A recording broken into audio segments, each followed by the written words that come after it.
he would get it the first shot, his success on the third and the fourth try. There is no overlap in this situation because if he got it on the third try, we just stop, right? So we're basically going to take the probability of the third, add it to the probability of fourth, and there's no overlap this time, so you don't need to worry about that. So in your calculator right now, figure out these two probabilities, 0.75 times 0.25 squared, and 0.75 times 0.25 to the third power.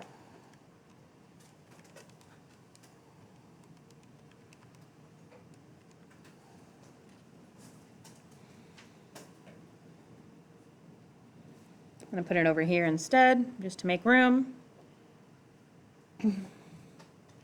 I got 0.047 for the first one. And 0.012. Now, you know, like with binomials, how you could make a big chart of all the possible answers? Can you make a big chart of all the possible answers with a geometric distribution?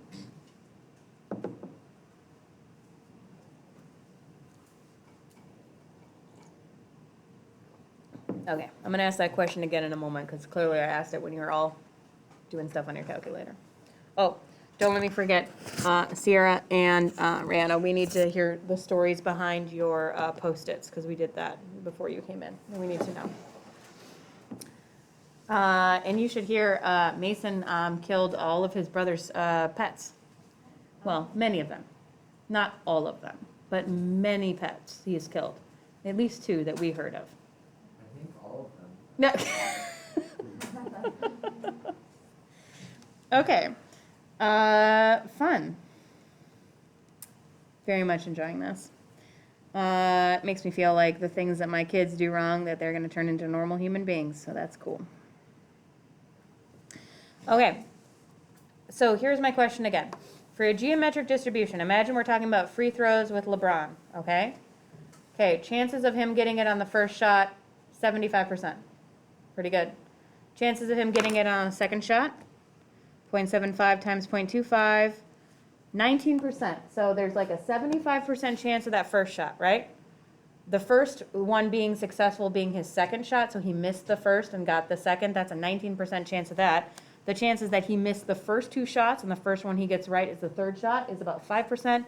The chances that he misses the first 3 shots and the first one he gets is the fourth one is like a little over 1%. Okay, what's going to keep happening as we keep increasing this? Declining. What? Like declining. Right, it's going to keep going down. I thought you said depends, not declines. So it keeps going down, but could it technically happen that somebody who's a great basketball player could shoot 20 shots and miss all of them? Yeah, it can happen. I mean, theoretically, right? It could happen. So we can't make a list, you see, of all the different possibilities because it would just keep going. It'd be like an infinite list. But eventually, these numbers get so low that it's not even worth talking about anymore. So, like, once it goes so low, you're basically like, well, let's not even bother. All right.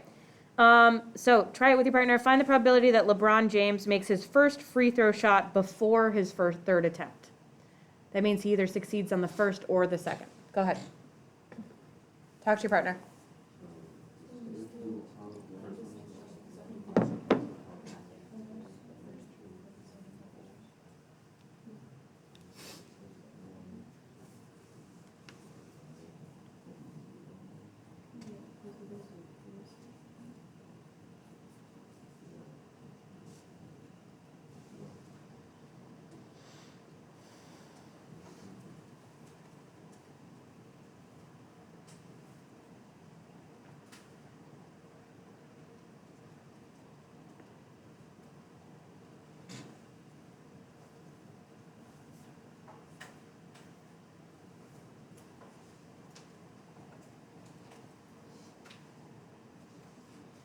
Did you get those two? Now, does this probability of 1 still work with this formula? I mean, I know it's pretty obvious because he makes it 75% of the time, so it's 75%, but does it still work, like if we were to plug this stuff in? Why, Natalie? Because if you do 0.25 Right. So basically what she's saying is that if it's p of x and you're putting in 1, it'd be 1 minus 1, which is something to the 0 power. Anything to the 0 power is 1, so you multiply by 1 and it would still work. So you got to add these two together, which is 0.938.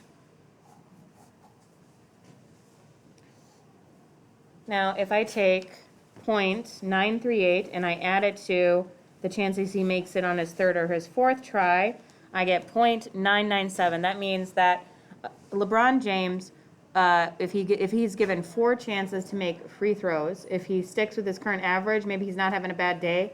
Maybe nobody, like, imagine if somebody, like, breaks up with him or, like, kicks him, like, in the shins or something right before he does this, he might have a bad day. But assuming he's having a normal day, then he should make it in 99.7% of the in the first 4 shots. So what are the chances that he would not make it in the first 4 shots?